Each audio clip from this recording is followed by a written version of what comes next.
You know, I look back on, in my new book, I talk about the history of the U.S. bioweapons program. And from the beginning, the CIA was running the bioweapons program. Why? Because we didn't have a bioweapons program after World War II. And the CIA's first operation was called Operation Paperclip. And it was an operation to get all the bioweapons and nuclear and chemical scientists out of Germany and Japan, where they had an extensive bioweapons program. The Japanese had a horrendous program where they did live vivisections on 3,000 people. You know, they killed them all during the operation, removing their infected organs while they were alive with no anesthesia. And these were horrible, horrible scientists.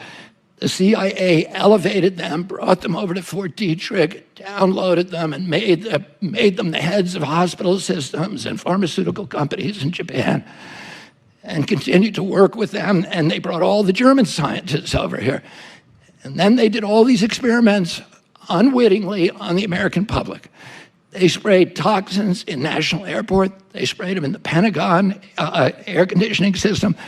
They put poison water in NIH.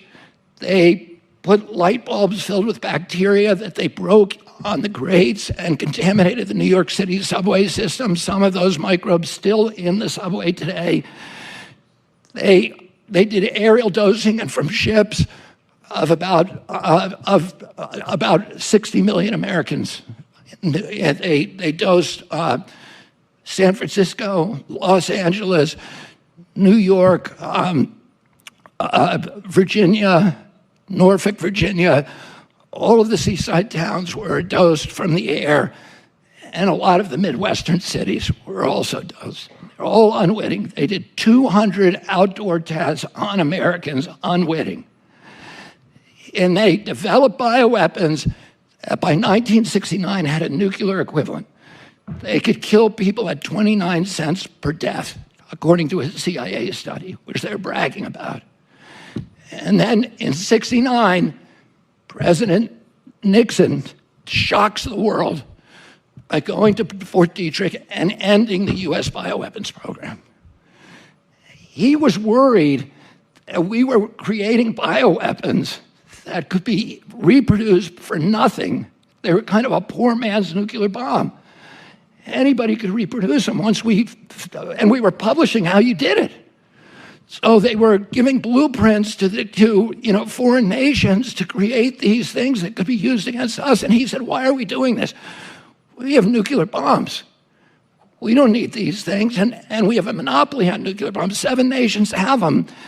We've agreed not to give them to anybody else. Why are we letting these guys get, weapons that are going to be turned against us? So he shut down the whole program.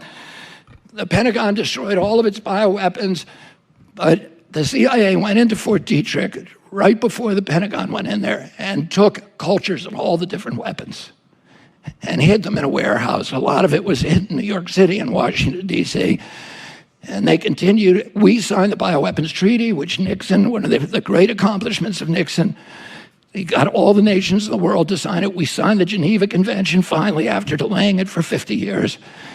The CIA was breaking the law the entire time.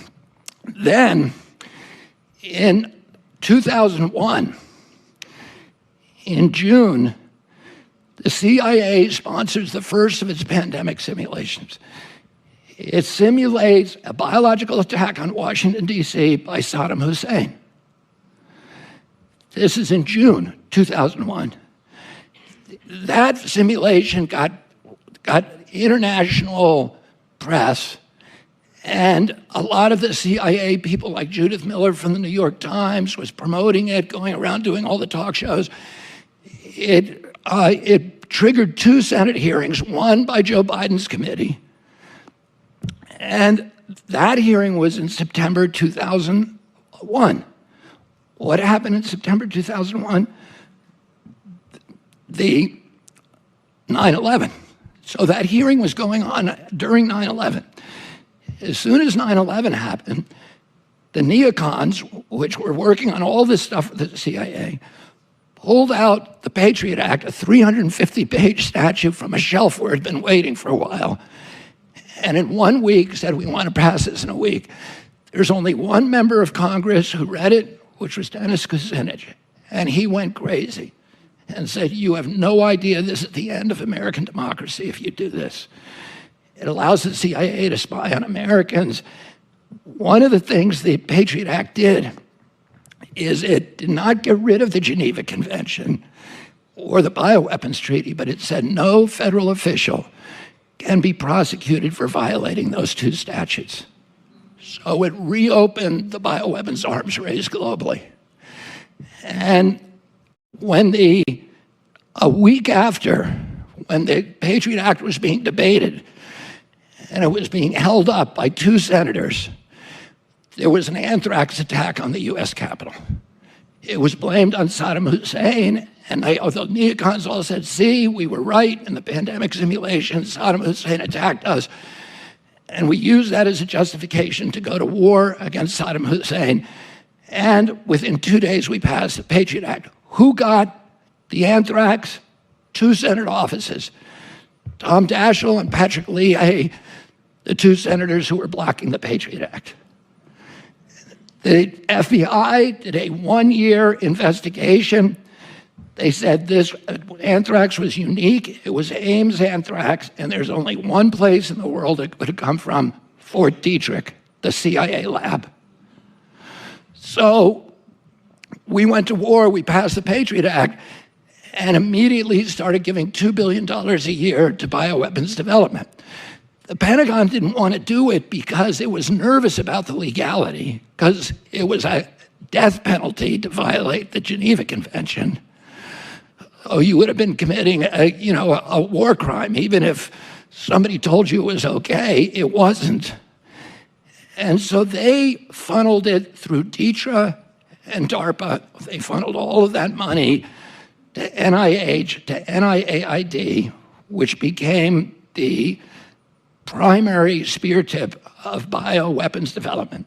So Tony Fauci became the bioweapons czar in 2001. His budget went up by $2.2 billion. He was personally given a 68% raise from the military. That's why he was the highest paid individual in the federal government, because he was getting this 68% bonus every year from the military. But it meant that he could not stop. And the thing the military wanted was gain-of-function studies, where they could take wild viruses and turn them into bioweapons. And bioweapons development always includes vaccine development, because unlike chemical weapons, with bioweapons, there's always blowback. It's called the boomerang effect. If you give your enemy bubonic plague, your guys are going to get it first, too. They're going to get it quickly. So the only way you can deploy a bioweapons is if you have already developed a vaccine. So the race is to develop a vaccine simultaneously with bioweapons, and then you can deploy the bioweapons, and your enemy will take a couple of years to develop the vaccine. And you can inoculate all of your team. So in 20